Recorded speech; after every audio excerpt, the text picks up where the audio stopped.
রহিম ছোটবেলা থেকেই তার মাকে একা দেখেছে। বাবা মারা যাওয়ার পর মায়ের পরিশ্রমে সংসার চলেছে। মা মাঠে কাজ করছেন, অন্যের বাড়িতে কাজ করছেন, কেবল ছেলেকে মানুষ করার জন্য।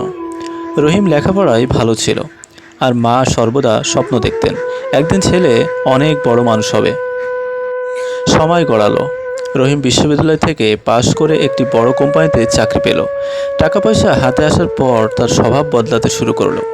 সে এখন দামি পোশাক পরে, নতুন গাড়ি চালায়, শহরের বড় হোটেলে খায়, অথচ গ্রামের সেই মায়ের কথা ক্রমেই ভুলে যায়।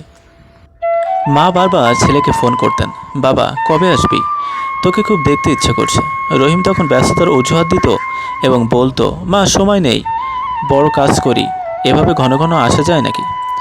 একদিন মা অসুস্থ হয়ে পড়লেন, শরীর আর আগের মতো কাজ করতো না।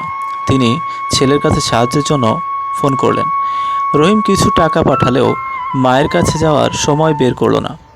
সে মনে মনে ভাবল, আমার এখন বড় বন্ধু বান্ধব, মায়ের জন্য এত ঝামেলা নেব কেন।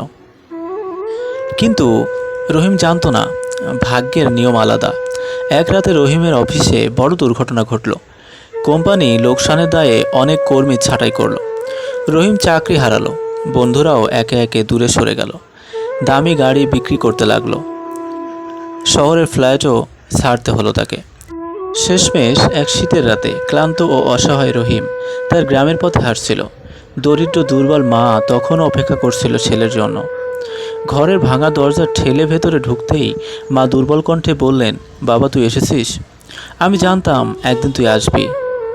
কিন্তু মা জানতো না যে রহিম আসলে তার টানে আসেনি। সে অসহায় হয়ে পড়েছে, দুর্বল হয়ে পড়েছে, সেজন্যই হয়তোবা মায়ের কাছে এসেছে। বাংলার মায়েরা আসলে এমনই, ছেলেরা ছেড়ে গেলেও মা বাবা কখনো সন্তানকে ছেড়ে যায় না। তো এই ভিডিওটি যদি ভালো লেগে থাকে অবশ্যই চ্যানেলটি সাবস্ক্রাইব করে দিন এবং ভিডিওতে একটি লাইক দিয়ে ভিডিওটি শেয়ার করতে ভুলবেন না। তো এমন গল্প পেতে আমাদের সাথে থাকবেন আশা করি। ধন্যবাদ।